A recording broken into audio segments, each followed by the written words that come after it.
Let's go. Hello, hello. Welcome to Alienate UK Saturday edition. So we are joined by Weston Supernatural, who consists of Zoe, Kev, Dom, and Baz. Welcome to the show, and it was great meeting you all at the conference the other week. We had a great chat, and it was just so good.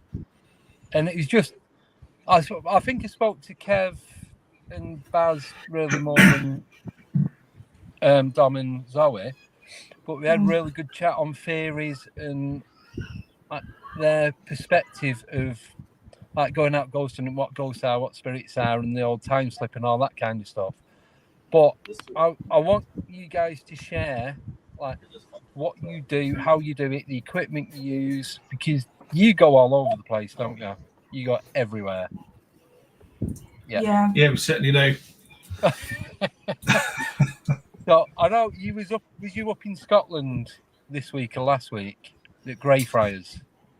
Yeah, we me and Kev just went for a weekend away, and obviously if you're there and you're into the spiritual stuff, you're going to be going to Greyfriars. Yeah. Oh, absolutely. It's an interesting graveyard. It's not a very big space, but there's 500,000 bodies piled on top of each other. What?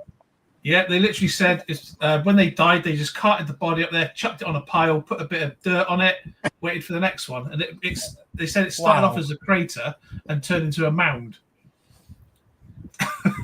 I'd nearly really swore then. Yeah, that's weird. The guy just it's weird. The guy just said, "Imagine lasagna." Yeah, the lasagna body grave in Edinburgh. Lovely. Bit of cheese on top. And they even still find bones coming out of the ground, and people pick the bones up and put them in the bone basket. And teeth. And teeth. Yeah. Oh, Andy would love that. The bone. I just love the whole concept of the bone basket. Yeah. I'm guessing that's like something, a basket that's there that anyone finds stuff. Just chuck it in. Yeah. I'm guessing there are going to be people that take them home. I was just going to say you're talking. There's going to be a lot that don't go. There's going to be a lot that don't go in that bone basket. Oh, there will be. Oh no. There's gotta be. Imagine the hauntings that would come from taking bones from the graveyard. Like, somebody's gonna follow you home. But the fact that it's not really a graveyard, it's just a mound of bodies, isn't it? Bodies. Yeah. It's a yard with a vast grave. Are the bodies like all from the same era, or is it over like a big period of time? I think it's over a period of time, but it was Edinburgh. It was quite a small city to begin with, and they basically rebuilt over the top of it. And I think a lot of the deaths were probably from the plague, wasn't it? Yeah, a lot of it was. And originally, where the Greyfriars was, it started off as like a valley. And obviously, with the amount of bodies, weather, because it's never exactly dry there, and you've got mudslides, things like that, and it just washed everyone together. So,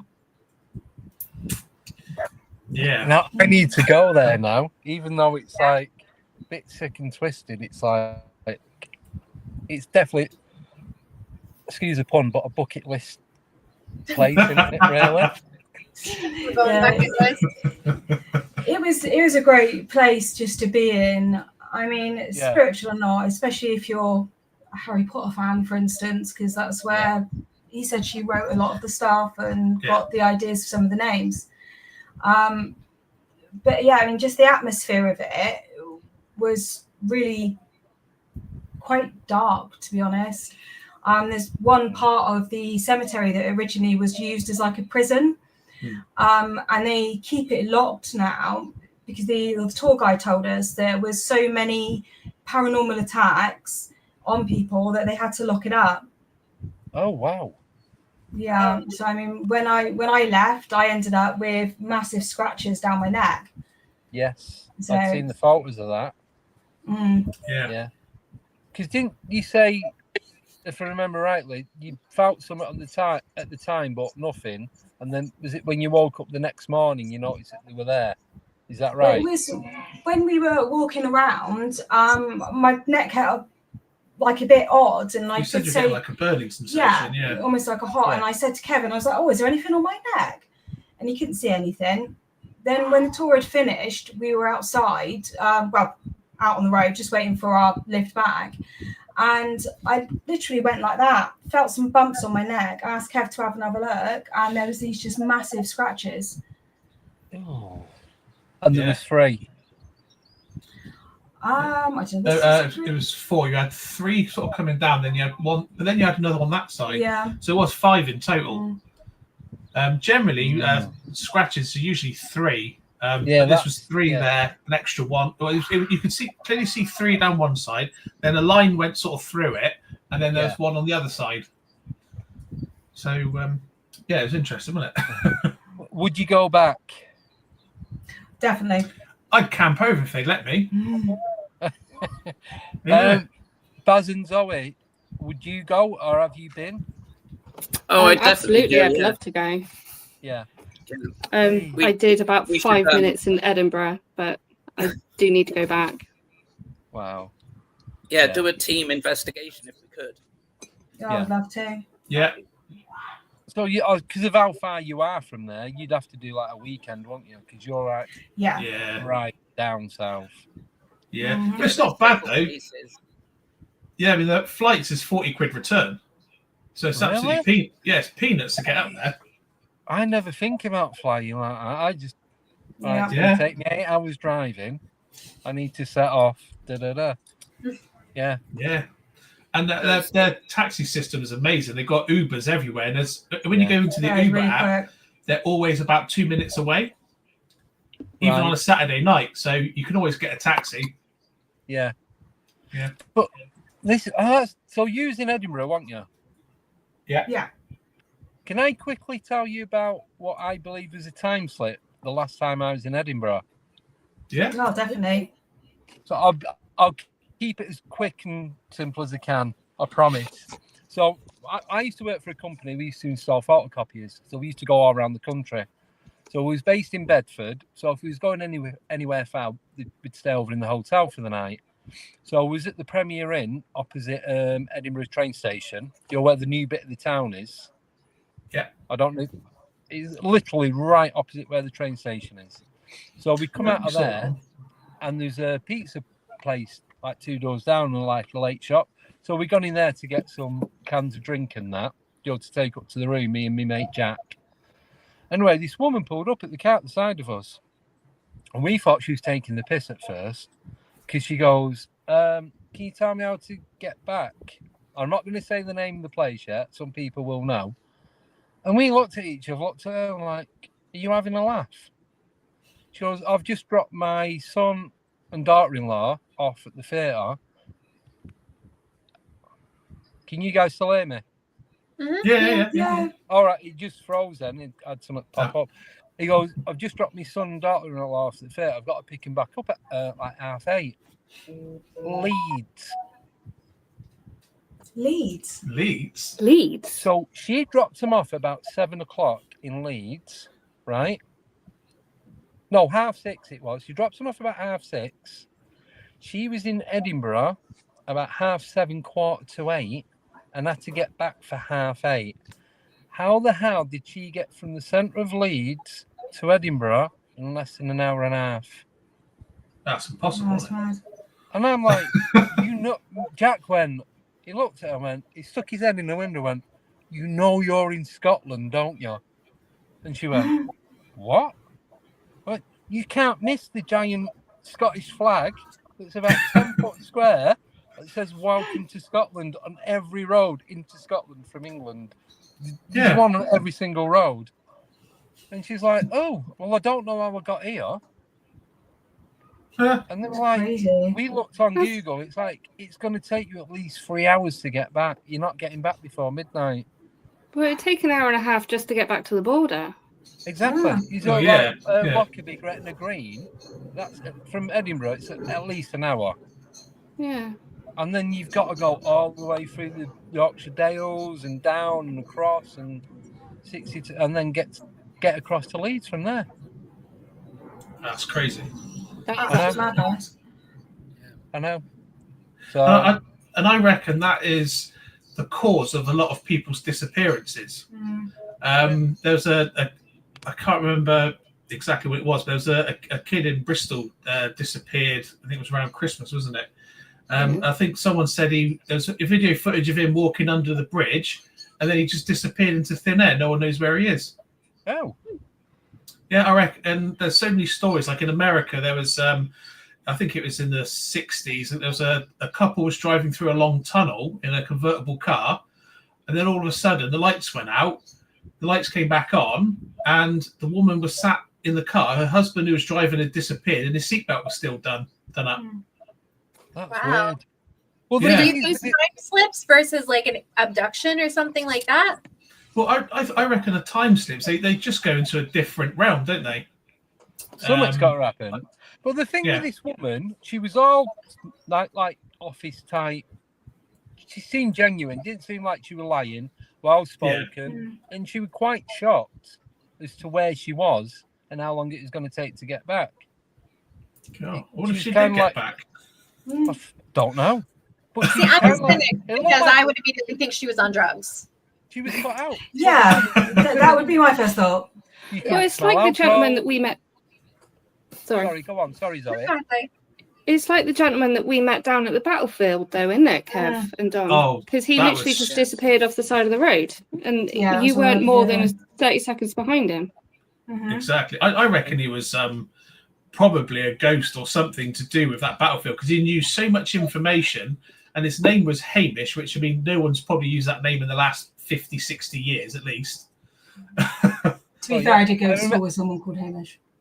I remember you telling me that, because that's when he introduced you to Paul and the time slip in the pub with the £5 note. That's right. Yeah. Because it's like, oh my God, you guys need to talk. But it's just weird how it connects, but we don't know what the connection is. Yeah, it's a strange one. Yeah, like we're missing that link. It's like all these things have so many similarities, so much in common, but we don't know what is going on behind it. Exactly. Yeah. So where are you guys going next? I'm just going to jump around on different questions because I've not got anything in front of me at the minute.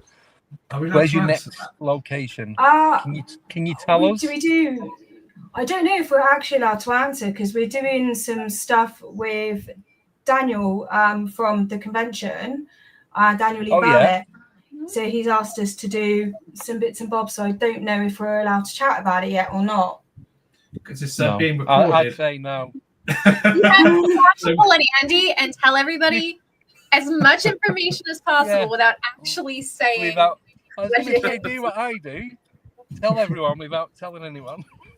It's going to be a location we have not done before, close to where we are, and it's going to be part of their mythical legends series. Yeah. Because that's the one that RPG's. Is he producing or directing it or something? Yeah, RPG is going to be down for it as well. Yeah. Because he's back. He's back in the UK in August, isn't he, for the Comic-Con? July. Yeah, he's back. Oh, is it July? Oh, I thought it was August. Yeah, July.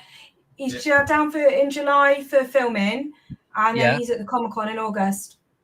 Right. Yeah, because I've got him coming on the show on the 30th of July. Oh, nice. Cool. Well, he better have it. He says he is, so yeah. He's confirmed because he said it's going to fit in between everything that he's got going on. So, yeah. So after the recording one, we're at the nunnery. We've got a team investigation at the nunnery. Where's that? In Bridgewater. No, Hereford. Hereford. That's it. Thank you. I forgot one. All right. So is that one night? Are you doing a weekend or? It'll be a one-nighter. Yeah. Are you having like a lock-in, like through the night? It's early hours, isn't it? I think till about 3-4 o'clock. Yeah. I don't know. Zoe, can you remember what time that one is? I think we were out by 3. But we start early though. We start at 7, I think. Yeah, I think that's about it. Oh, they think they let you stay in for the witching hour, won't they? You see, we've never got loads over like the 3 a.m. when we have done it. No, we tend to get more sort of like before midnight when we've got all the energy. Yeah. Yeah, by the time it gets to 3 a.m. when we're kind of waning off a little bit, we don't have much left to give them to use. Yeah, I suppose. Do you think it has something to do with like how they live their lives as well? Because I find a lot that when we go into farmhouses, we'll get a lot of activity really early in the night, and then after sunset, everything kind of drops off when they would have went to bed. Yeah, true, definitely. Yeah, quite possibly. I suppose we do get quite a lot of activity around midnight. Yeah, it's quite possible. Yeah, absolutely. I think a lot of it depends where you are. Because when we did the battlefield, that kicked off around the time that it was the start of the battle. Zoe, you did a lot of digging into that one, didn't you? Yeah. So we started getting a lot of activity at about 11 o'clock, and you could sort of hear sort of like battle cries chanting. We heard muskets being fired. I think Baz picked up horseshoes, or like horses. Yeah. But the 2 investigations we've done down there were very, very different, because we went down on the anniversary, and it was the anniversary of the battle, and it was completely different. There was nothing going on. It was bizarre. It was like it was their like ceasefire thing, wasn't it? Like maybe they fight every single day of the year apart from their anniversary. They have a break. We only had a couple of things happen, like through the Ovulus, which is like a voice box where you get where the spirits can manipulate the screen. Yeah. All right. And it keeps freezing. I keep getting a message coming up. So, where have you been that you've not been back to yet? That is one of those. We need to go back there. There's just so much different stuff happening at the same time that it's killing you inside. Not getting back there. For me, would probably be St. Nicholas Priory. Yeah. Apparently, that's not permanently closed. No. For investigations. Apparently, something to do with. They had an incident in the past where I think a load of drunks were starting on people, something like that. And I don't think it's permanently closed, and we'll have to look at that option again. No. Baz, how about you? Where would you go? Oh, sorry? I think Baz, where would you go? Where I would go? I'd definitely go up to Scotland, to Edinburgh. They've got a place up there called Edinburgh Vaults, which is like a cave system, and it's underground under a church, actually, a church and cemetery. It was very cultish down there. I can't remember the name of the cult that was under there. Can anyone remember? Was it to do with the Hellfire? Yeah, the Hellfire, that's it. Because there's one in High Wycombe. You got the Hellfire Caves. I don't know if there's a connection between the two, but that's all like the walls are made out of skulls, and you can go in and visit certain times of the year. Yeah, because the only way they could get their female companies down there was to dress them as nuns and then just escort them underground. Oh. Yeah. Well, mate, isn't it? Yeah, right? Bit of trickery. Wow. Yeah, so I definitely go there. Like approach your investigation when you first go in. What do you do? Do you get a feel for things? Do you set things up? Well, we always start off an investigation with protection. So Dom and the girls do a circle protection. We've had experiences in the past where we've brought negative things back by not doing that with other groups, not mentioning the names, but it sounds like happy endings. But yeah, we do that. And we just sort of have a feel, don't we? We sort of have a walk around, use our instincts, don't we? Yeah. Yeah. We take a baseline with the equipment as well, so we know what readings we're getting in each place. So anything at that reading can almost be discounted. Yeah, so I do a sweep with like electromagnetic field meters. So if we go to places they've got like Wi-Fi, that can trigger off equipment. So we tend to stay away from those areas that have got high readings. Yeah, That makes sense. Yeah. so have you been anywhere? Oh, sorry, go on. No, carry on. No, sorry. I was just going to say, have you been anywhere where you've gone and you've done, like, I suppose, a risk assessment, and you thought, nah, I don't want to do this for whatever reason? Whether it's bad vibes, you just not getting a feel for it, you don't think there's anything going on, or there's too much going on? Not really. There have been places we've, like for example, Woodchester Mansion. One of the first times we went there, upstairs, you had an experience, didn't you? Sorry, I was having sound issues. Huh? Oh. Okay. While Dom's sorting a headset out, basically, it was up on the top floor, and I think we were doing the spirit board at the time, and something basically took over Dom, and she couldn't move. Oh. Yeah, it was. It's probably one of the freakiest experiences I've had. So when we were up there, as soon as we got up there, I felt really, really different. So I felt quite like little girly. I was playing with my hair and things like that, which I don't ever do. I think Zoe, I think you noticed it. I can't quite remember. And then I went really vacant is the only way I can really describe it. You weren't here. You weren't with us. No, not at all. I mean, I could hear, we had a guest along at the time, and I could hear them talking, and the only noise I could seem to make was just go, and that was about it. And it literally got to a point that I remember thinking in my head, I haven't blinked. And I wasn't blinking, I wasn't moving, really, really odd sensation.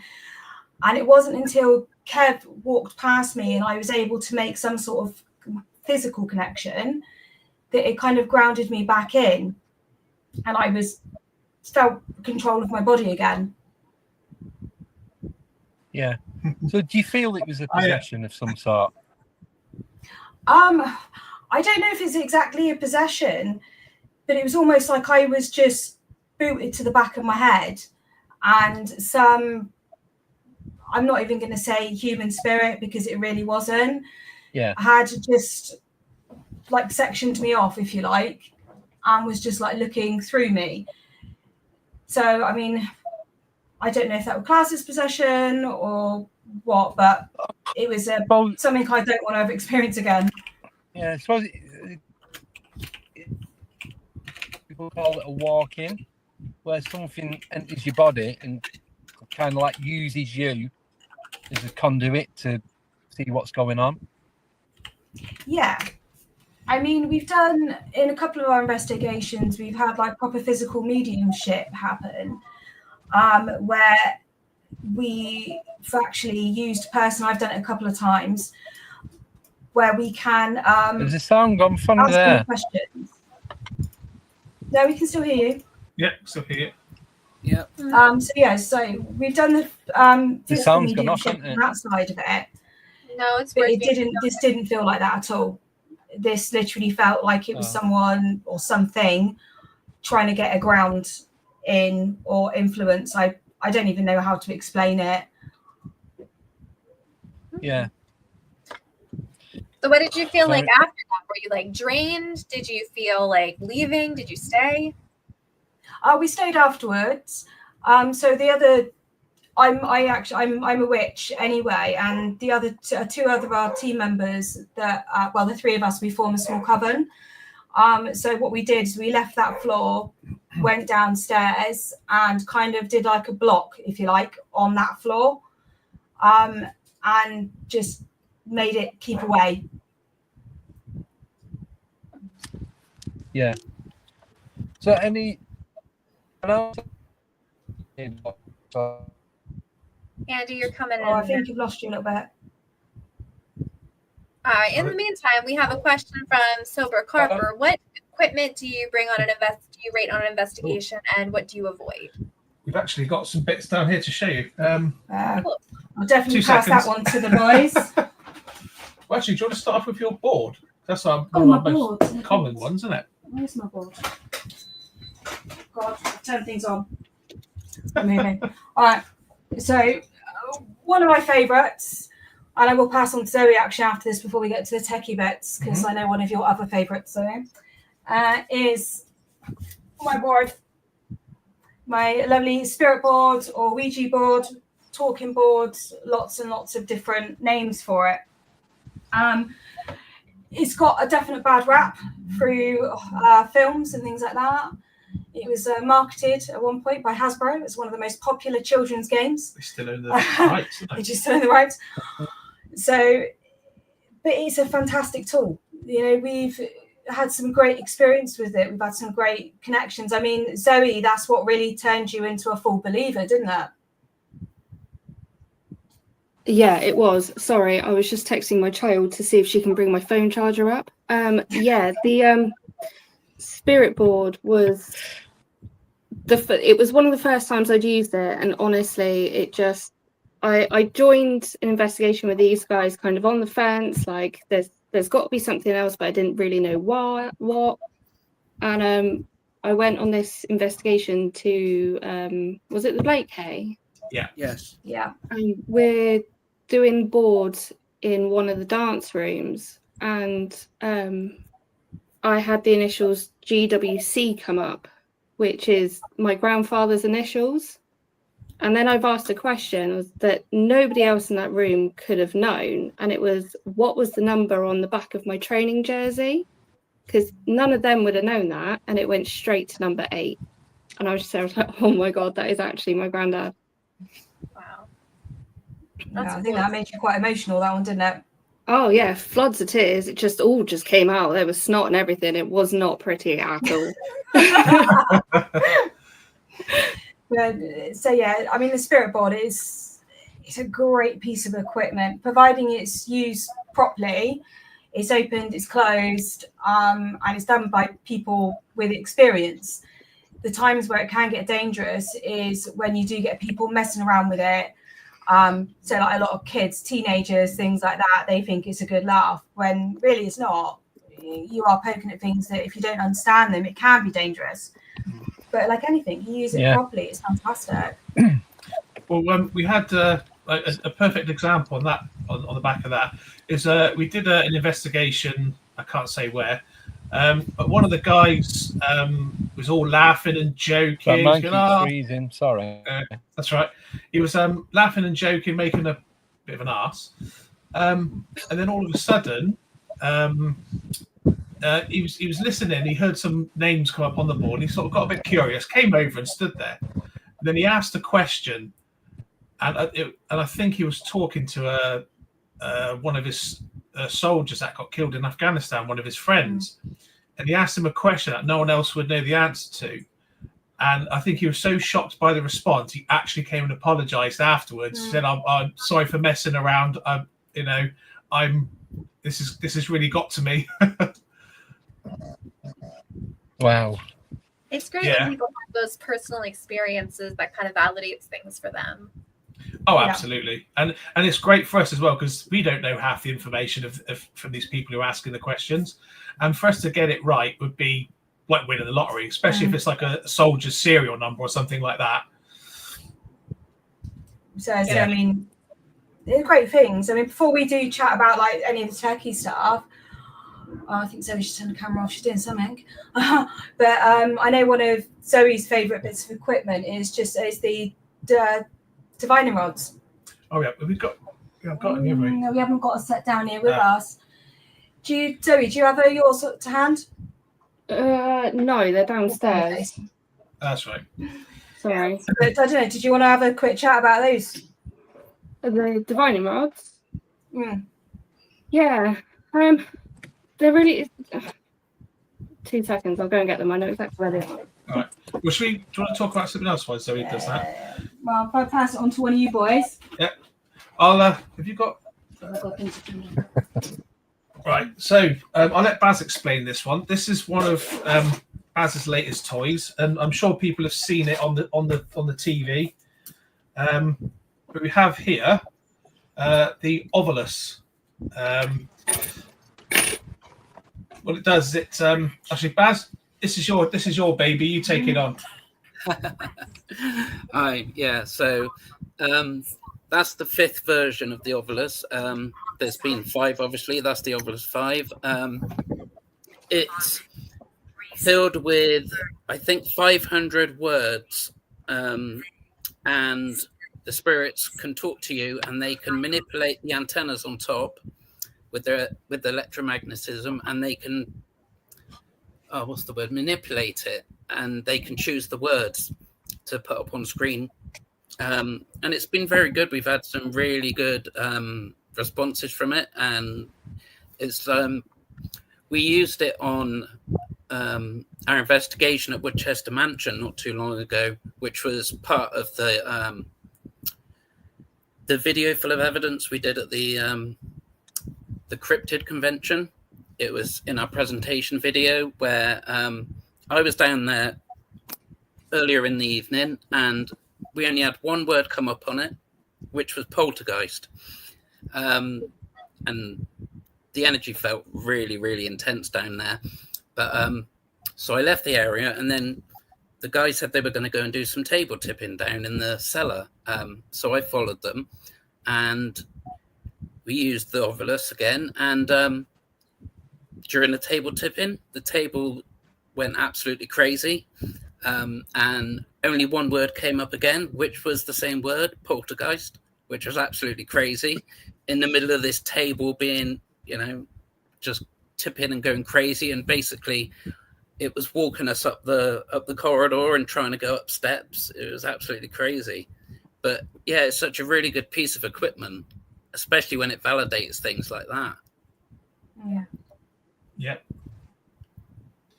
And we've had someone experienced in Shepton Mallet, didn't it? It came up with hanging, murder, behind bars, and it came up with all relevant words. So, and it hasn't got GPS on it, so it's not like it can go onto Google Map, find out where it is, and just pummel us with a load of words. Yeah, so we've used it again in when we were asked to go to someone's home because they were experiencing a fair bit of activity. So we took that along with us. Before we left, same as I do on most investigations, I do grab random, well, not random, but crystals that I intuitively choose. And the one particular one I've taken was one that I actually keep on top of. Well, I lost my dog a couple of years ago, and there's a particular crystal I keep on top of his the box with his ashes, and I just felt the need to take that one with us.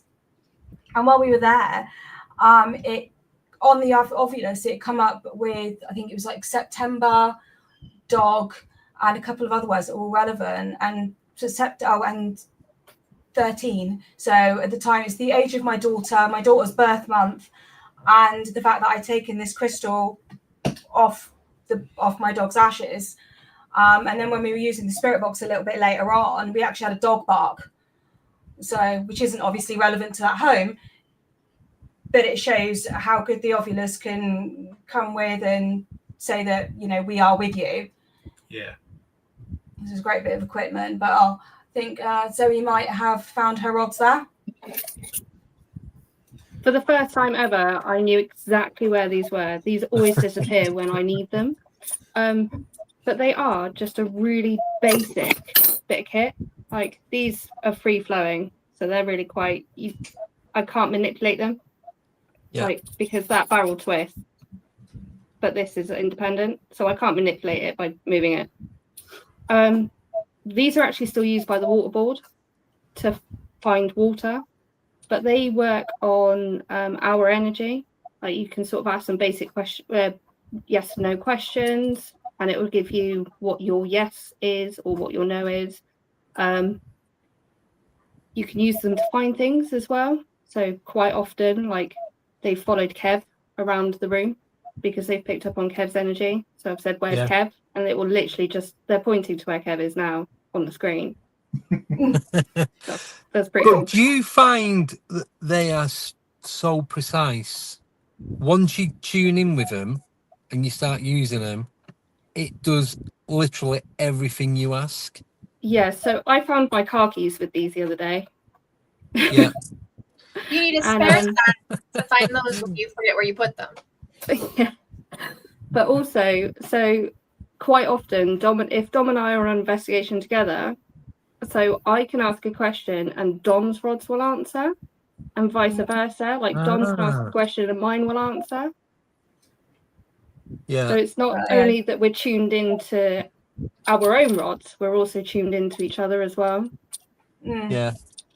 Well, I'm actually going to be using my dowsing rods at 2 different locations tonight.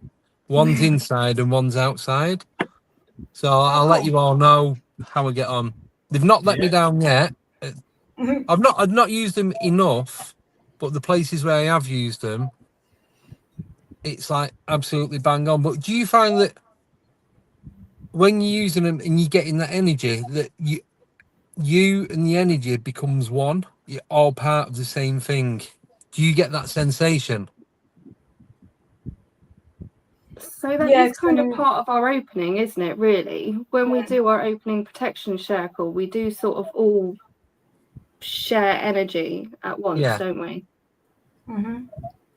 But I mean, like when you're holding the rods, you feel that it's a weird sensation. I can't explain it. Yourself. They're like they're an extension of you and your energy rather than like a tool that you're using. Yeah, it's like you can definitely feel the energy flowing through the rods. It's like you know what you're doing, but as soon as you got them in your hand and they're working, it's like it becomes supernatural. You become supernatural. That's how it feels. Yeah, definitely. Yeah. So they're a great thing to use. Yeah, I mean, a few people do have doubts about rods, but I think we scared Craig after the convention, didn't we? was at the pub having a meal, and we did a demo. So Dom held the rods out, and his daughter was there. And I said to her, "Look, okay." I said, "Obviously, we don't know you." I said, "You've got a middle name." She said, "Yes." I said, "Okay." So I said, "Pick 4 names, one being the real name, and mix it up, and in each turn say the name." And she said the first 2, and the rods went no. And then she said the third one, and the rods went yes. And Craig just went, "Fuck this, I'm out." And he just walked out. He just no, not having that. Yeah, because Craig. So naturally, we gave her a pair of rods. Yeah. Well, it's not Craig's thing, is it? He was saying he doesn't. It's not his thing. He just like supports Daniel and what have you. Yeah, I think we possibly slightly changed his mind because he said to me when I'd seen him about a week later, he turned around and he's scared. We definitely scared that out of him. And then Daniel said the same to me as well. Cool. So going back to the question as well, is there any equipment that you wouldn't use that you don't find? I can't remember the exact question. I could probably answer that actually. Anything that you don't bring, anything you don't really trust. Yeah, well, that's it. We purchased a teddy bear with REM pods. With REM pods, but it was a REM pod bear. Spirit Shack, I think we got it from. Yeah. They claim they've had lots of success. I know other people have had success. We unfortunately haven't really had much success. It scares the crap out of Zoe. She hates it. If we need a good laugh, it works. I mean, we've been like, for example, in Shepton Mallet, we went into the maternal wing, and we put toys down, like really old, like oil-based painted metal cars. We put this teddy bear down, and was like, "Come on, you've got to do something." And was like, "I'm going to kick it in a minute to make it do something," because it was just really frustrating for it not to do anything. And we haven't really used it. No, Ever since. and also we don't ever really tend to use anything that can connect like online. So Right. we do use a Spirit Box app, but whenever we use it, obviously the phone that we're using it on goes straight onto airplane mode. Yeah. So we don't use No anything GPS, that can nothing. connect. No. Yeah. I But don't know, guys, Zoe, Paris, what do you reckon? Is there anything we definitely don't use that I've forgotten about? No, I don't think so. But yeah, No, it's that just- teddy bear, it's just we never get Definitely anything on that teddy anything bear. that can have an internet connection, you know. Yeah. Yeah. So, And turn Nicole, NFT off and yeah. things. Nicole, have you got that thing that you were showing me the other day that you're going to make for me? So Nicole is going to make one of these for me for when I go over to the. I've got to bring this back on the plane. Oh, That would scare the living crap out of me if that was in my room. Yeah, no, thank I'm, you. I'm Yeah, only taking. The thing is, I'm only taking hand luggage as well, so it's going to be like either at my feet or above my head, and I'm not impressed Is that a REM pod really one? at the moment. Yes, REM pod. Oh, That is terrifying. I want I one. know. No. How do I explain that at customs? You like dolls? What Baz says. With an That's aerial across the coming out balls. the back of its head. We'll have to turn one of mine into a REM pod. It's definitely not a bomb. Just tell them that. It's definitely not a bomb. As soon as I say that word, that's me dragged off by me doodads, never to be seen again. You'll be chucked You down said- Guantanamo Bay. Not a bomb. Yeah, yeah.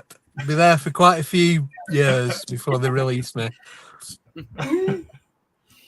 But so individually now, so going back to the original question, what if you had to take just one piece of equipment on an investigation, what one thing would you take? So we'll start with Zoe, Baz, and Kevin Dunn. These. I love these. They come with me everywhere. Yeah. Oh, yeah, definitely my rods. Baz? Well, for me, I think it would have to be my Polaroid camera, because Polaroid cameras, they're the only film that you can't doctor. Because as soon as they're taken, they're there. You know, you can't do anything to them. Because it's like normal film, you can like fiddle with the negatives. You can easily do anything to a digital picture. Polaroids are like my one. And you guys? I think for me, it would have to be the table, because you get so much activity on the table, and it's crazy to watch. And especially when it goes up on one leg and spins round, and everyone can't keep up the table. It's like it's an experience. That's all I can say. Yeah. I am massively torn. I think if it was an investigation, I've got to walk a lot, then it would be my rods without a doubt, because they're easily portable and they're fantastic. If it was somewhere that I've got somewhere to actually set down, it would probably be my board. I think a lot of that is because it's mine personally, it's handmade, and not by me, but I take a lot of personal care of that one, so I cleanse it and everything. So that is, I feel just as much a connection to that board as I do my rods. But I think if it's to show people that are maybe not quite sure, saying, well, on the board you can push it and things like that, it would have to be the rods, because those you can't manipulate unless you're asking a question and you are bothered by the answer. That's the only time you can, and that's literally by thought, not by movement. Yeah. Well, that'll lead me to the next question then. So, we were saying about manipulating it. How much of going out and investigating and doing like EVPs, seances, and all that side to the paranormal investigating? How much of it do you think that we manifest, that we put into it, that we're creating on them at that moment? Yeah, it is quite possible. I mean, we try to validate what we get. We don't do any research on the place before we go. So, if we get any names and things like that, we write them down, and then we check them out afterwards. Just for validation. Because you're absolutely right. There are some times where you can't. I think you can potentially use a group's energy to manipulate Oh, things. definitely. It's quite Yeah, yeah. possible, which is why we want the board and things that can spell letters and names. We want that for validation. So yeah, we have even tried. We demoed a trying to fake it, didn't we? Yeah, that's a little bit different to manipulation. Because I mean, I know when we've gone into another person's house, it was very, very dark energy, and it was what we'd concluded in the end is that person was in such a negative space that they'd manifested the darkness that was happening inside the home.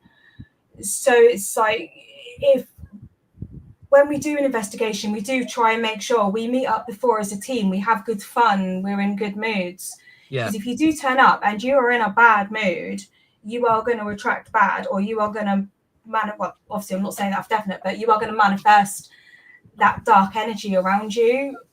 And so much of it, well, everything to do with paranormal is, the spiritual side anyway, is energy based. So, I mean, I was told a long, long time ago by a medium that I attract the broken in living and dead. So at that point, I wasn't in a good space in my head. So I do try and get that. So I am in the better space. Don't get me wrong. I usually do end up getting the slightly darker ones. But I'm better in a better position that I can remove that, if that makes any sense. Yeah, I was just going to say, do you find that you have full control of what's going on now then? No, absolutely not. No, because we get poked, pushed, whispered, spoken to. We can't control any of that. No. So when that happens, do you put up your kind of like boundaries and say, nope, we're not doing this today? Yeah.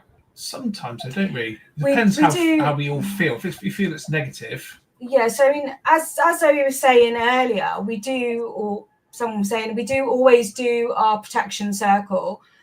So it's either me or another couple of our members, which is Fiona and Pam, and they can actually be here, but they're really, really strong mediums. So when one of us will do this protection, we're all connected. So when one of us is feeling something negative, we do lean on each other and we ask for that support energetically to block something that we find unpleasant. Don't get me wrong, we want to experience these things, but we don't want to do anything that could lead to potential leaving with something or something that's going to cause us damage spiritually. So I mean, Zoe, I know we've chatted a few times when you've had connections. Was it you went to the Ram? Yeah, I went to the Ancient Ram with another group. Again, rhymes with happy ending. And that wasn't a fun little connection that I came back with. No. So do you find, sorry, just quickly, do you find... carry on, sorry. Right, I'll just be real quick. So for Zoe and Dom, do you find that you get a different type of connection than the lads? We do. I think it depends where we are. We've known each other for a long time. And I think me and Zoe, where the boys really, really like their techie stuff. Well, I don't know. I can say for me anyway. Obviously, I can't definitely say for Zoe. I know absolutely nothing about the techie stuff. So we like the other side of it as well, and the feeling side of it. I mean, sometimes the best equipment you have is yourself. It's obviously you can't show that sort of, most of the time you can't show that sort of stuff to other people. But I know with me and Zoe, when we do talk, we can say, "Are you feeling this?" She's like, "Yeah, I'm getting this. I'm getting that. Are you getting that?" So we do tend to connect quite a lot on that level. Yeah. Do you reckon, Zoe? Yeah, definitely. Do you find that, when Nicole? We went to the battlefield as well, when we had that disembodied voice, it was only the men that could hear it. The women, all the women in the group didn't. So there's that different connection as well. Yeah. Do you find that, Nicole, when you're out with the girls and then there's a group of guys here as well, that the females get a strong connection together than what the guys do? I don't think that it's necessarily a stronger connection. I feel like we will get some different spirits coming through to us Yeah. We have a lot of women, a lot of children. Sometimes the male spirits are a little more aggressive than they would be towards the men, especially if we're in a space that's not traditionally female friendly, like a Masonic temple or something like that. Yeah, cool. Thank you. And I actually oh. have to pop off because I have to Oh get on the yes, road. you've got to go. Yes, but it was great meeting and chatting with you all, and hopefully we'll have you back so we can talk some more. Yeah, Yeah, definitely. It's great meeting you, Nicole. Right, have fun. See you Wednesday. Yeah, so yeah, she's got to go. She's got to drive to somewhere else, and she does. They're doing like public events and all that at this place. Oh, So it's like a lovely. meet and greet kind of thing. So she runs that with a guy called Frankie Adeo. So yeah, they're up there doing that. But Kevin, Baz, do you get a connection when you're doing stuff? I know you're like, I suppose, the techie guys, but do you get like that bonding when you're out and about?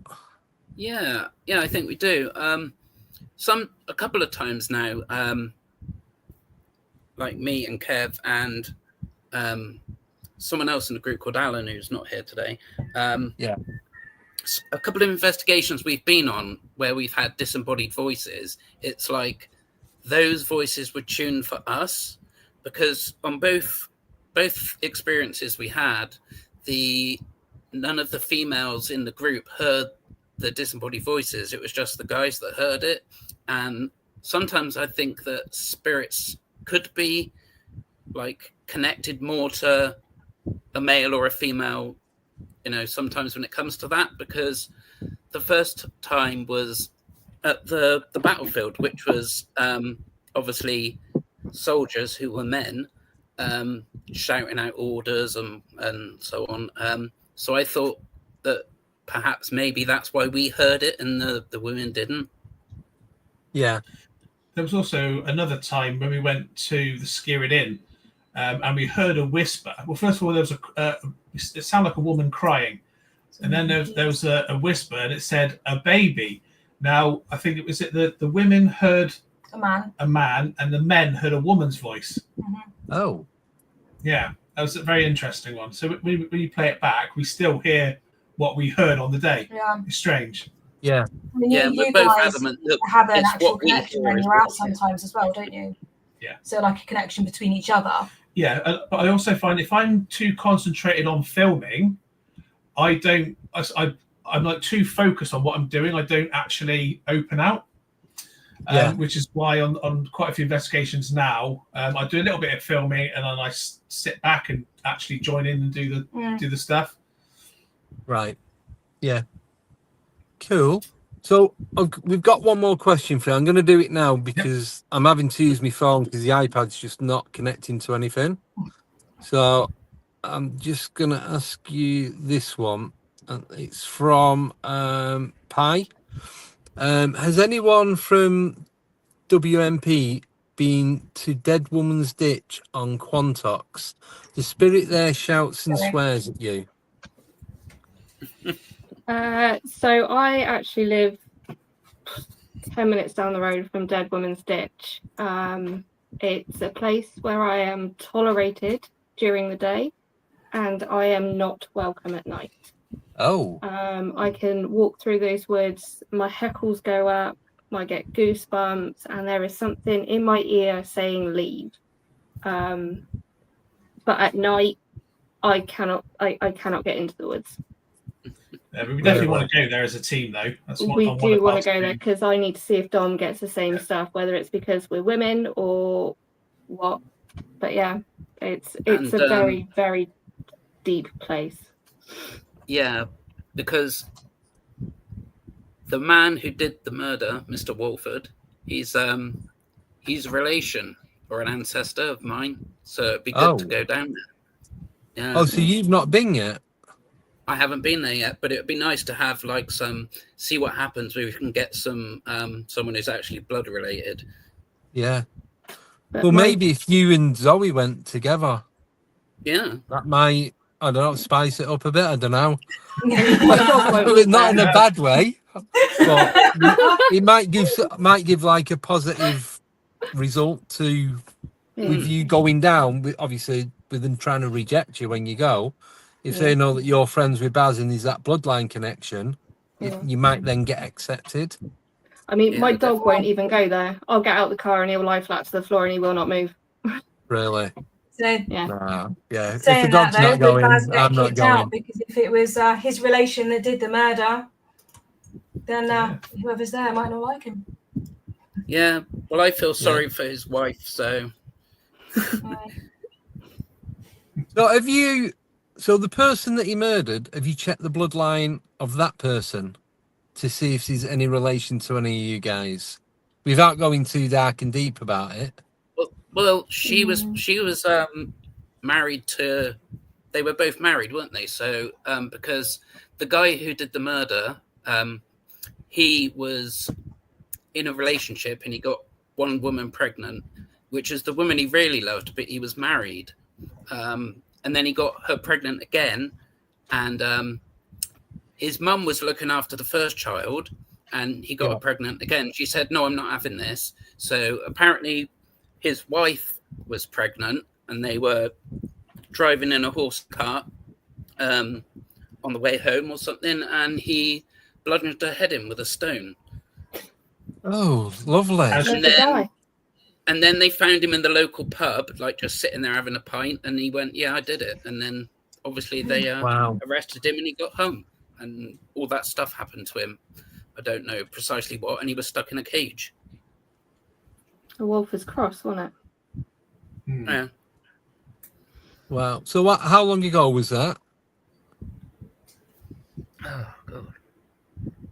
I'm no good on this sort of thing. 16, Yeah, I can't remember 1700s, I think. precise date. Oh. So a few hundred years ago. Yeah, definitely. Yeah, a few hundred years ago. Yeah. So did you say 1600 and something?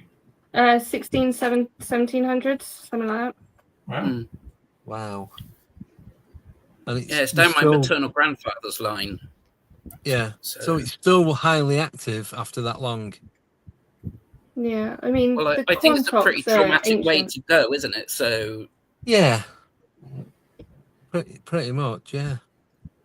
And they say that energy gets like absorbed, like the whole stone tape theory. It was like that stone was used, and then boom. Well, yeah, literally, isn't it? Physically, I suppose. Mm. So is definitely a good idea to go. Yeah, I can't remember if I asked you this earlier. Is there anywhere you would not go? No. I'd go anywhere. Straight away, no. I'm going everywhere.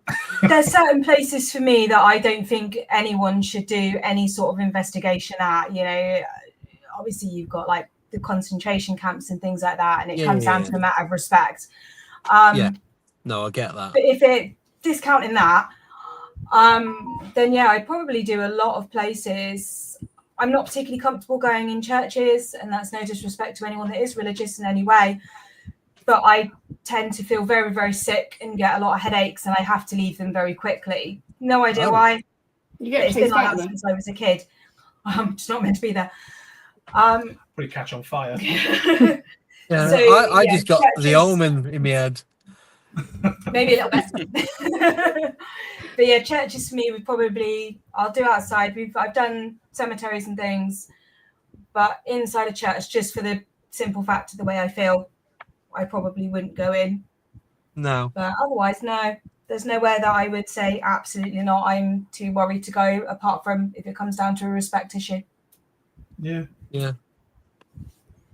Anything underground, mainly because I'm claustrophobic. Right. Yeah, I won't do cave systems because I'm pretty much the same. If they're big, I can walk through them, but if I've got to crawl through, no. Oh no, if I've got no easy way out, I'm not going. No, for you, if it was a cave full of spiders, wouldn't it? Oh, yeah, no spiders. Yeah, definitely not. Sorry, Baz. Yeah, I don't, like Dom said. Yeah, I'm sure there's places where you need to respect, like things like concentration camps and that, because it's a bad thing that happened there, and you don't want to do anything like that there. It's disrespectful. But yeah, I don't think there's anywhere I wouldn't go that's considered like haunted, and like any sort of castles or like anything like that. Even if it is rumored to be really, really dark and haunted, I'd still go there. Yeah.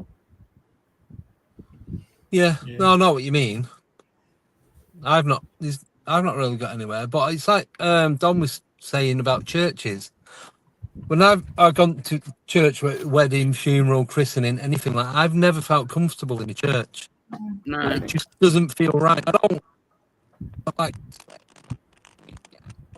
Well, you're breaking up a bit. Lost you. Still I there. think your sound's gone. Your sound's gone. We've lost you, Andy. Oh, 1 second. Who knows?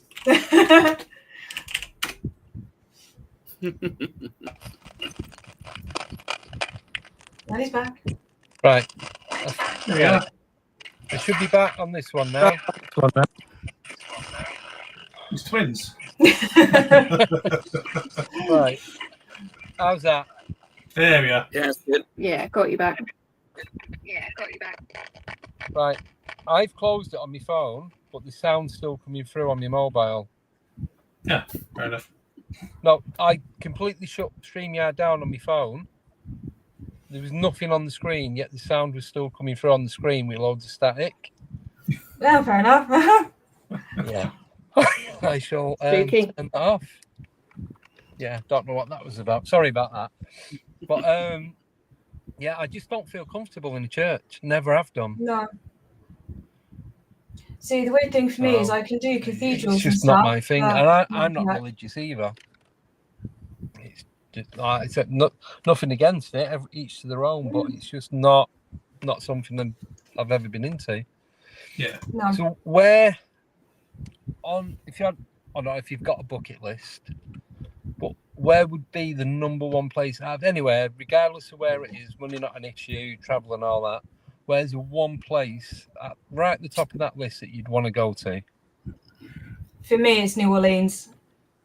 The Oregon Trail. Everywhere in New Orleans, I just Right, I don't know dream of it. anything about that, so can you please inform Well, me?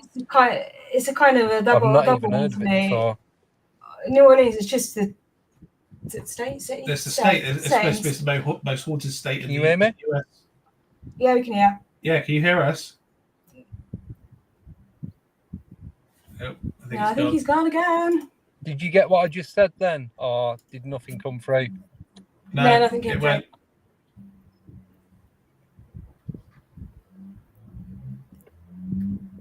Any? Can hear you a little bit. There Oh, we he's go. gone.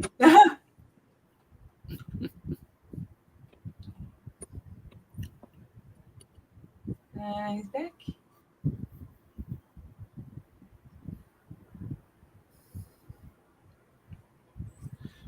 It's gone to get a new mouse to put in the wheel.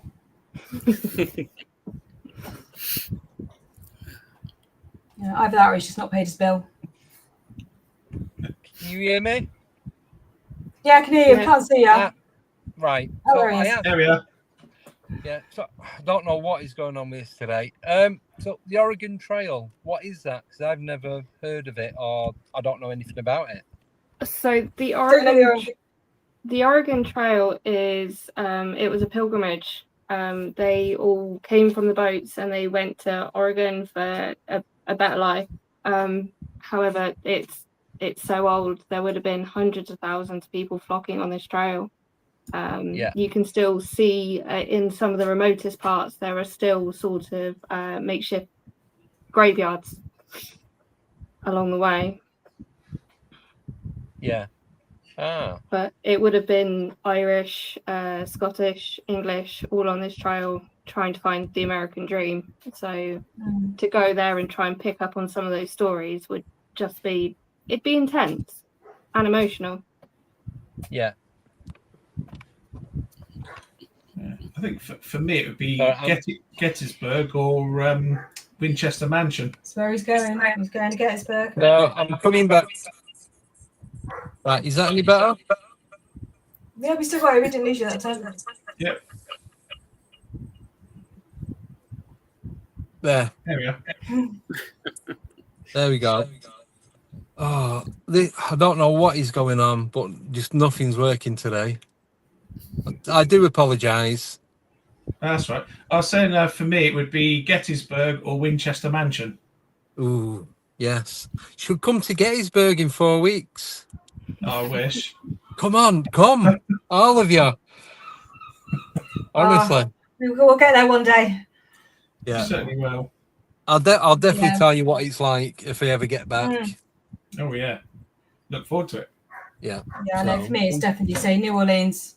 Just Oh everything yes. about there would get it for me.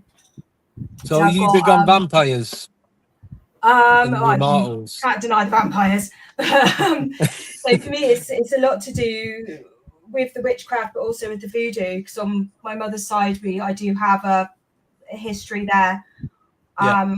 So going back ancestors, however long ago, they were voodoo priests. So Right. I can go in on both points on that one. And it's just everything about it. It's Yeah. just really want to go there. Yeah. So what about Salem? Yeah, see, I would love to, but it's just so commercialized now from what I've read and what I've heard and things like that. And you don't know, are you going to experience what they want you to through the commercialization of it, or are you going to experience the authentic, what actually happened? Well, I went there 6 years ago. I got the chance, and we actually went up to Salem in Massachusetts, and we went to the museum, but I didn't feel anything. We walked around the town, we drove through a couple of the cemeteries, and the cemeteries are massive, but it's just, there is an eerie feeling of it. It's not a big place. It was pretty quiet as we're driving, walking through. I've probably seen about 8 people. That was it. There was like virtually nothing on the roads. So it was like a really, not deserted, but I expected it to be like Liverpool or Birmingham or Manchester. Do you know what I mean? I expected to be a lot of people knocking about. Yeah. And it was complete opposite. Yeah, it's just, I don't know, there's a lot of pain happen there as well, doesn't it? Yeah. And that's what I think. Because I got to go there, and I went to Ground Zero as well, the 9/11, and it was a very similar feeling there as what it was in Salem. I'm not saying it was the same, but it was that eeriness, that because you know what happened. I think a lot of it was psychological. Yeah. And it was just, but that obviously, because that was in New York, that was a lot busy. It was like people working, tourists, just people going about day to day. But even though that was busy, it had the same feeling as what it did when I was in Salem. Yeah, so when something so tragic happens, the emotion of it, obviously, of the people that really, really sadly lost their lives.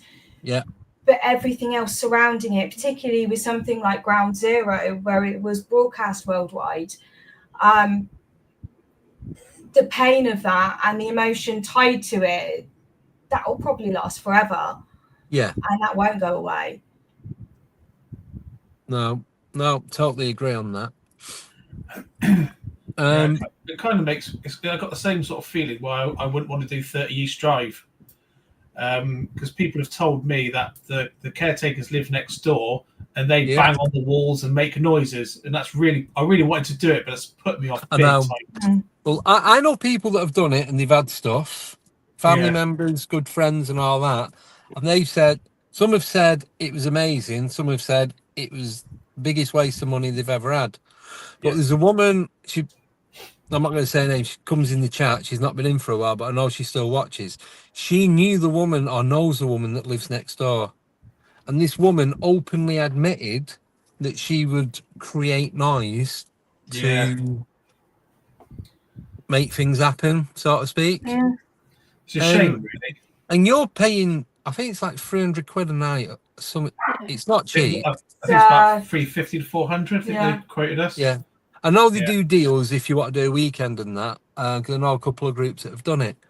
But that's still a lot of money for someone stood on the other side of the wall, banging on the wall and banging pans and doing whatever. Do you know what I mean? Oh, I'm paying 350 quid to listen to some nut job next door banging a pan about. Yeah. Yeah, exactly. So no, it's a shame because I had such a good sort of backstory, but I'm not going to do it because of that. Solely that reason. So going into that, so having to pay I'm going to use the word extortionate amount of money to go to these places and do investigations.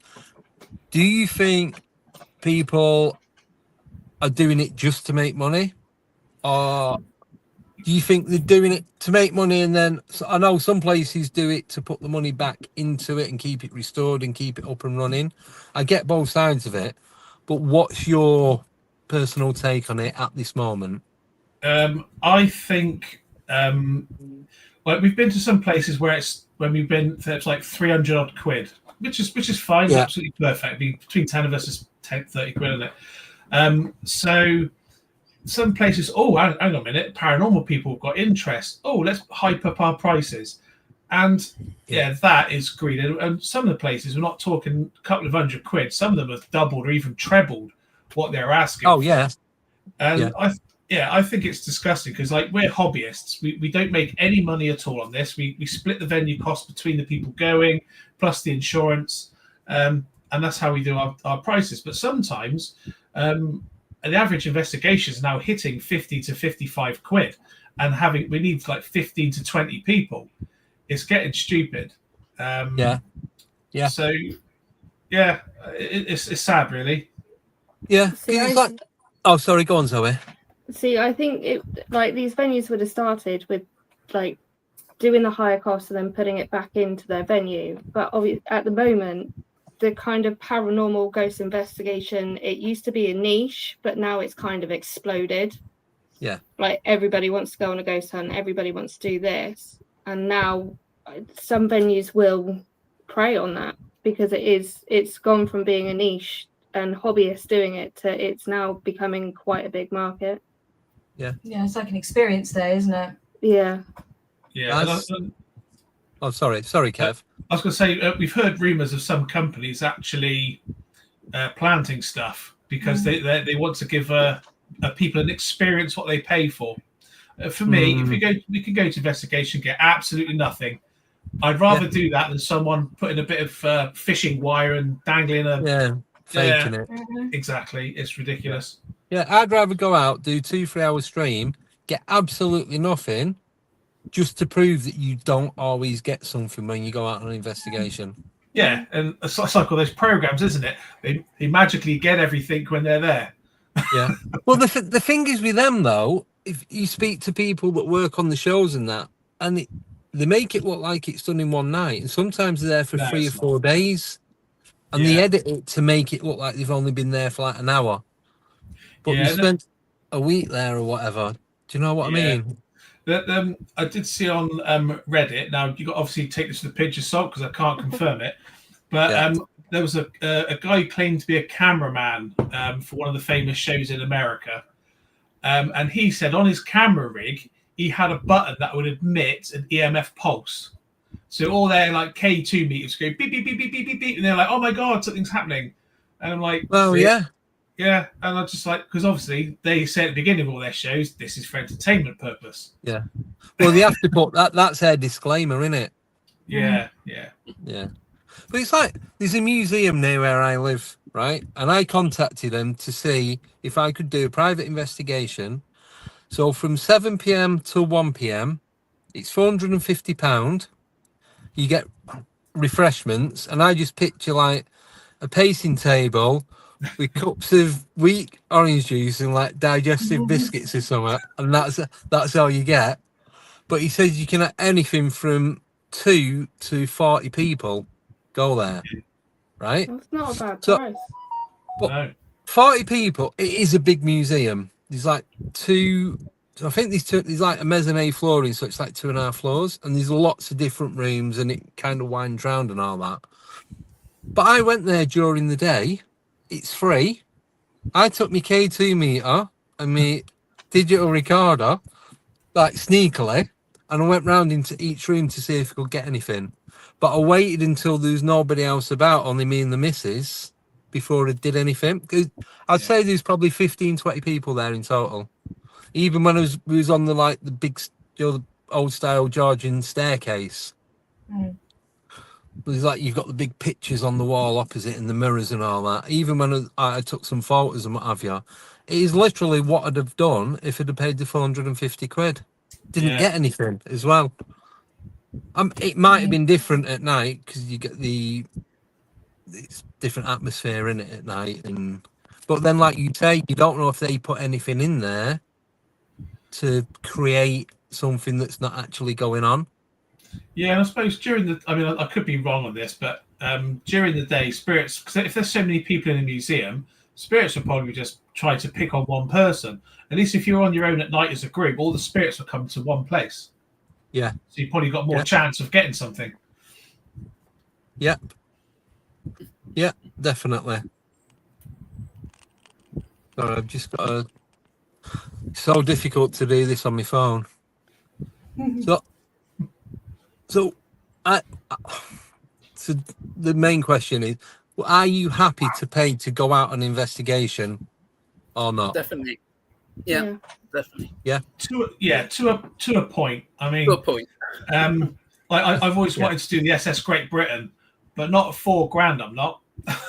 No. No. If we It's could a real put a week shame. on it for that, right? Yeah. I mean, big venues, you're looking at 1,000, 1,500 plus the VAT. And unfortunately, big events like that, we have to do public event because obviously we can't afford 1,500 quid between 10 of us. So, I think you I sounds think good. we lost you again. Oh, 1 second. It's not a great pause there either. And a hand. Anyone do palm reader?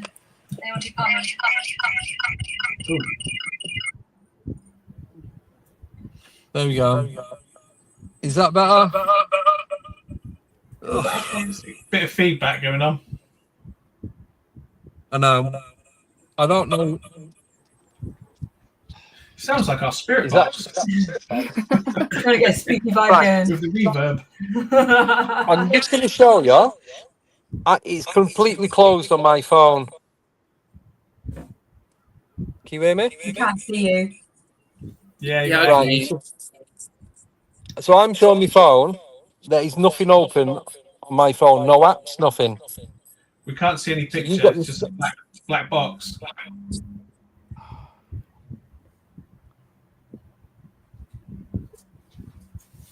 Hey, there he is.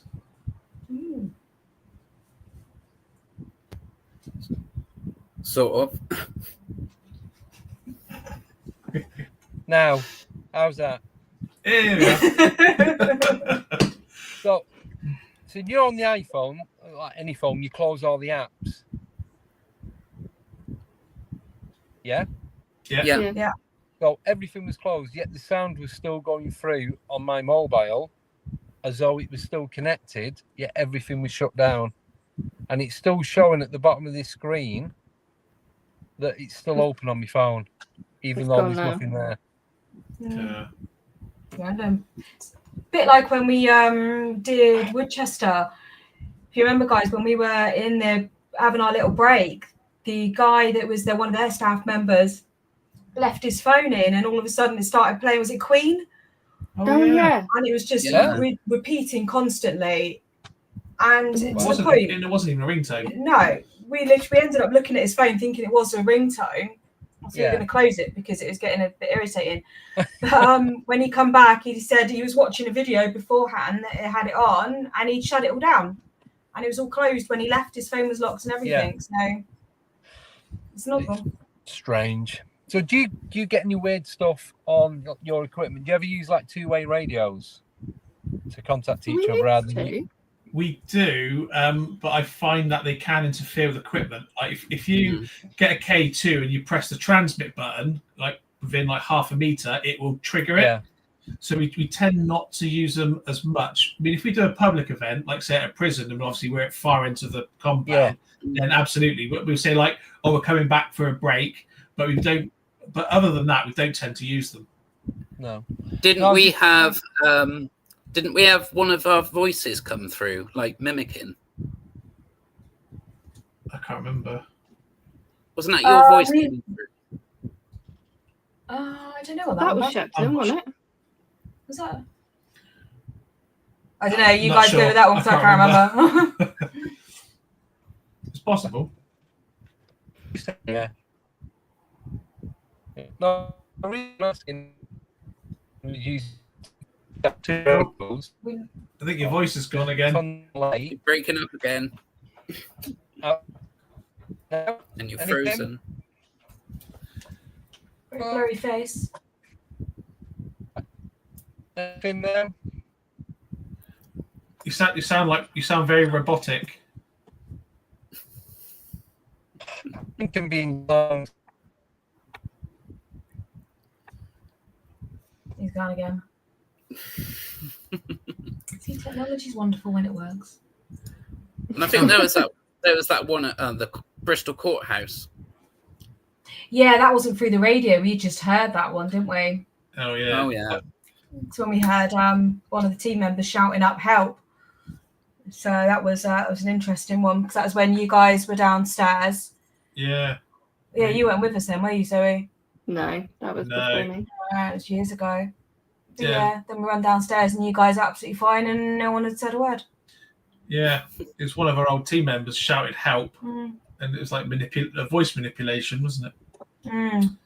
Yeah. Bit of strange. Is he back? Needs a Wi-Fi booster. It's kind of like when you're in school and the teacher leaves the room. So what do we do now? I'm here. I'm still here. He's still Oh, he's here. back. He's back. I'm You're back. all I'm good back. now. I don't know what he's got. I'm so sorry, guys. All I can do is apologise. That's right. We'll forgive just- your professionalism this time. It's just it keeps adding me. There we go. Right. So the reason so I had two-way radios, and it kept coming up on mine saying "get out," and my mate Nathan, he was using the other one. So I said, "Hey, look, is it you messing about?" And he's like, "No." And then he comes literally like 2 foot away from me. Like I said, they was both tuned in together because like part of the pack, and then it came up again on my radio saying "get out," Yeah. but didn't come through on his. But you know when you get you got to click it, then talk, and you get that. There Yeah. was none of that. It was just like its own channel coming through. That's interesting. The only interference we had was from a truck driver. We all said, "Hello, we're Candy Cane." That didn't happen. Oh no, I've lost my headphone. Drop the phone. Everything. Oh, today is just. I'm trying. Drop my It's headphone. like Tom's lost her earpiece. That's right. I dropped my phone. Tom's lost her hearing aid. I can hear. But no, definitely get you guys back on and do the proper one. I'm sat at the computer and nothing's going to go wrong. Definitely. But Yeah. thank you for sitting through it and putting up with all the shenanigans of it all. I do appreciate it. It's been amazing. Thank you. Yeah, it's been great. Thanks for having us on. No, definitely. Like I said, I wanted to get you guys on sooner rather than later because I know how busy you are and all the stuff that you're doing and what have you. So, how many public events do you do? We do probably 2 or 3 a year. Yeah.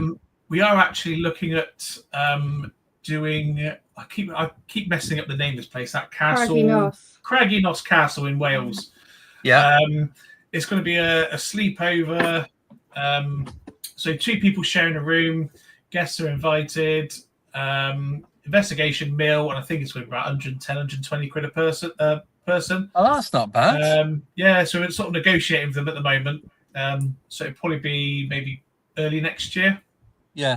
See, that's what I mean. Things like that, where you get like to stay over, you get fed.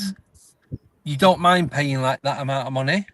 No, I mean, for that price, you can't even get a like a. You can't get a room. You can't just get a room in a hotel for that now. No. If you're lucky, if you do. In the categories. There's a shadow cat appearing. Those having an experience. Yeah. My black So, how do you go about inviting people to your events? Facebook, word of mouth. Yeah, we put an event on our page with a link to our pay portal. Yeah. So yeah, just if anyone's interested, just keep an eye out. Yeah. Cool. So have you guys got anything? Sorry, Dom. Sorry, I was going to say, when we do our public ones, we run them the same as we would if they were private. So we don't run them as a show or anything like that. It's literally if we were just us as a group. Yeah, it's like come along for the ride sort of thing. This is how we do it, and we do get them involved as well. We get them like to do the boards and tables and things like that. And for new people, Fiona would do a demo of the rods, because we'll take like several pairs of rods and we get people to have a go on them. So there's a bit of interaction there. So you do a bit of a workshop as well. Yeah, absolutely. That's pretty cool. That I like that. That's a good idea. It's been quite successful too. I mean, so many people are so amazed by the rods, aren't they? Yeah, they're great. Yeah. Well, we had a returner come to Winchester with us, didn't we? Yeah. It's like when I first started using the rods, I'm like, right, okay, let's see what happens. And I was like, turned straight away. It was just, wow, this is like, because it's not, no offense to people that use techie equipment, guys, but they're just they're natural, they're easy to use. You don't really have to learn anything other than you determine what yes and no is. That's pretty much it. And then the rest, do it as you go. Absolutely. I think dowsing rods and Ouija boards has been the tools for the last few hundred years, maybe 1,000 years. Yeah. So it's the original stuff. Yeah. Well, just quickly, I remember I had a conversation yesterday with someone and he's saying about you when, as a kid, they used to get a branch off a willow tree, and you'd get like it's a V shape, and then you'd have the point at the end. So in where I grew up, the house at the back of us, the gardens met, and they had a willow tree that came over into ours. And I remember even as a kid getting like the Y-frame willow dowsing rod, and we'd find like we'd walk and it'd take us to where the drain is in the back garden because the kitchen's at the back of the house. Do you know what I mean? Just little things like that. It take because my mum and dad used to grow veg and everything, tomatoes, radish, cucumber, you name it, they grew it in the back garden. And you'd say, show them where the cabbages are, and you'd walk and it'd drop to where, as soon as you stood over them, it'd just go. Yeah. And even with your eyes shut, so it wasn't me doing it. I know it wasn't me doing it. Yeah, sometimes the most natural things are the best. Yeah, definitely. 100%. Although I still haven't found my cache of gold Roman coins yet. No. If you do find it, mine's right next to yours. Oh, that's right then. Yeah. It's not meant to be. No, I don't think we'll ever find it, but there's no harm in keep trying. So I'm gonna ask you one more question before we go. Yep. And this is a question that we ask all the guests. If you had the chance to find out everything there was to know about the paranormal, what the connections were, your knowledge of it would be, absolutely everything, would you want to know? Nope. No. I like the mystery. Yeah. Thank you. I like going out and trying to find it. Nicole would be kicking off now because she wants to know, and exactly what you guys. I love the hunting, the searching. Yeah. Like I said, the mystery of it, the not knowing and trying to work it out for yourself. And she thinks I try and lead the question to like that. I kind of do a little bit, but I'm definite. I like thinking I know, and then finding out I haven't got a effing clue. I Yeah. like that bit because it's fun. That's a fun side to it. Yeah, but if we knew everything, we'd be bored. Yeah, there'd be Exactly. nothing to do. We No, won't be doing stuff like this now. exactly. You go out at night, you go into the cemetery, it's like, oh, I know what's going on, I might as well go home. Oh, it's Pete again. He's the guy who got murdered last week. Yeah, we know what happened, we know where he is, we know why he's gone. And yeah, Nah. no, Now you got to keep not. learning, otherwise you get bored and your brain goes stale. exactly, 100%. Thank you. Right, so that's it for today. Thank you all so much for coming on. Absolutely appreciate it. Sorry for the tech issues. That's right. It's just how it goes sometimes. Like I said, because I'm not at home, I'm like 200 miles away, so I'm having to do it in car parks. So, where can we catch you guys? So I know you've got a Facebook group. Do you have a website? Website's still in development at the moment. I've had to completely redo it. Yeah. But we are we are looking to do podcasts at some point. So yeah, I suppose just keep an eye on our Facebook page. Yeah, excellent. Thank you. So That's thank right. you, Zoe. Thank you, Baz. Thank you, Kev, and thank you, Dom. Really do appreciate it. Thank you, everyone in the chat. So this will go out on podcast as well. So Spotify, Audible, Apple Podcast, and all them. So you can listen back on there. But it'll stay on YouTube as well. But I said I can't do anything till I get back home tomorrow. So once it's done, it'll all be on there. But yeah, definitely get you guys back on again. Thank you again. Really do appreciate it. No, thanks for having us. Yeah. Thank you for having No, us. and it was great meeting you guys the other week as well and having the chats, and it was just it was awesome. So Good and times. hopefully we get to meet you again and have some more Yeah. chat. Yeah, definitely. Absolutely. Right, I shall let you guys go because I've now got to head off to a hearty basement, the other side of Manchester, and do an Enjoy. investigation down there. Cool. So cheers. So I'm going to be back on in the next couple of hours there, and then we're going to be going up to Winter Hill meeting the WIT team with Mick McLaren and hopefully try and get a podcast there. If not, I'm just going to do some filming and then put it out at a later date. So cheers everyone. Thank you everyone in the chat. Thank you all the mods, and thank you everyone that listens on podcast. So take care everyone, and speak to you guys very, very soon. Yeah. Cheers again. See you later. Bye. Bye-bye. Bye. Bye-bye.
Goodbye.